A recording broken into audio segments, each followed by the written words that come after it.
Hello friends, આજે આપણે વાત કરવાના છીએ about an investigation of CT scan, CT coronary angiography. કે સૌથી પહેલો પાર્ટ આવે છે patient પ્રિપેરેશનનો, right.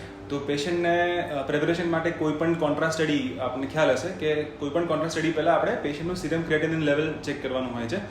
If that comes to normal, then પેશન્ટનું આપણે પલ્સ મોનિટર કરતા હોઈએ, because heart is a moving structure, right.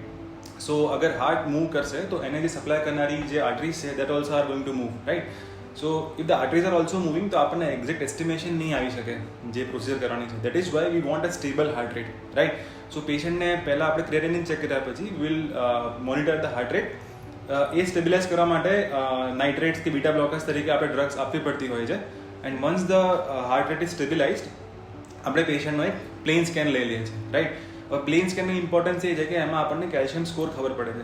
તો vote exactly is calcium score? તો આર્ટરીઝની વચ્ચે જેમ જેમ આપણી ઉંમર થાય એમ આર્ટરીઝની અંદર એની વોલમાં કેલ્શિફિકેશન થતું જાય, કેલ્શિયમ ડિપોઝિટ થતું જાય, જે નોર્મલ ફિનોમિનન છે. જેમ જેમ કેલ્શિયમ વધે એમ there is a higher chance of getting a heart attack, layman ટર્મમાં જે આપણે કહીએ, રાઈટ. કે જે કોરોનરી આર્ટરી સ્ટેનોસિસ કે બંધ થવાના ચાન્સીસ વધતા જાય. તો પ્લેન પર આપણે એસ્ટિમેટ કરીએ છીએ કે એનો કેલ્શિયમ સ્કોર કેટલો છે. If it is between 1 to 100, there is mild risk of getting a coronary artery disease. If it is more than 100, proportionally risk gets increased.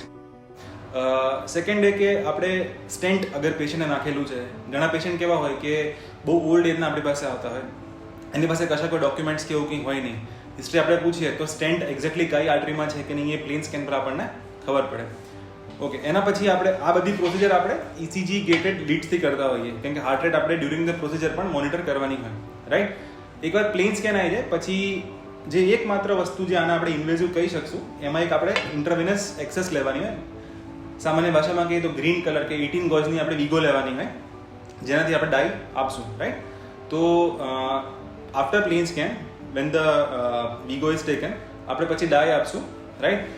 એ ડાઈ જશે એની વેન્સમાં, ત્યાંથી હાર્ટમાં, અને પછી કોરોનરી આર્ટરીઝ ઓપેસિફાય થશે. સો આપણે જોઈશું શું આમાં એક્ઝેક્ટલી, તો વેધર જે ઓબ્સ્ટ્રક્શન કેલ્શિયમવાળું બી હોઈ શકે, કેલ્શિયમ વગરનું બી હોઈ શકે.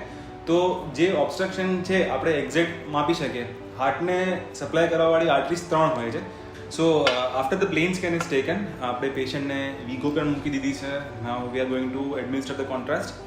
સો કોન્ટ્રાસ્ટ આપણે જે એડમિનિસ્ટર કરીએ છીએ that will go and opacify the vessel supplying the heart, right.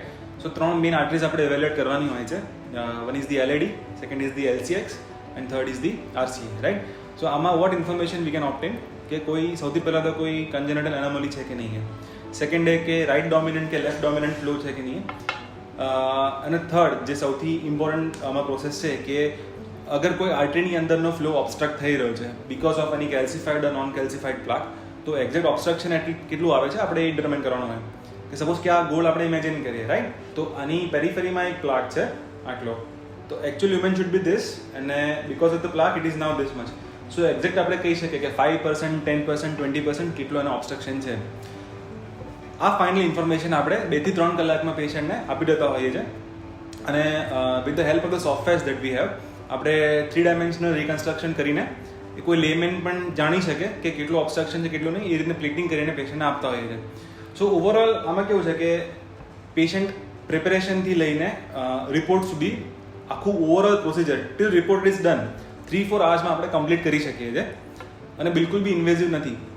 આપણે સપોઝ કે જે ઇન્વેઝિવ કોરોનરી એન્જિયોની વાત કરીએ તો એમાં આપણે થાઈમાંથી કે ગ્રોઇનમાંથી કે આપણે રિસ્ટમાંથી આપણે આપવું પડતું હોય, તો એમાં we also have to apply the pressure કે ત્યાં કોઈ હિમેટોમાં કે એવું કંઈ ના થઈ જાય, રાઈટ. એમાં હોસ્પિટલાઇઝ બી કરવું પડે, પેશન્ટને સિડેટ બી કરવું પડતું હોય છે, રાઈટ. અને એ પ્રોસિજર પત્તા આખો ઓલમોસ્ટ 1 દિવસ નીકળી જાય, રાઈટ. પણ આમાં it is a walk in walk out procedure. Patient can easily book is appointment, અહીંયા આવે છે, if pulse and everything is settled તો 2-3 કલાકમાં આપણે આખું સ્ટડી કન્ક્લુડ કરી શકીએ છીએ. એના સિવાય કશું કંઈ છે નહીં. બીજી વસ્તુ એક મિસકન્સેપ્શન પબ્લિકને એ હોય છે કે એક્યુરેટ કેટલું છે. તો રિસન્ટ એક્ઝામ્પલ્સ આપીશ કે કલીગ્સ અને સિનિયર્સ કે જે લોકોએ પ્રોસિજર કરાવી, સો સન્ડેનો દિવસ હોય કાં તો કોઈ એમની હોલિડે હોય કાં તો some day they will feel કે let's get a checkup done, right.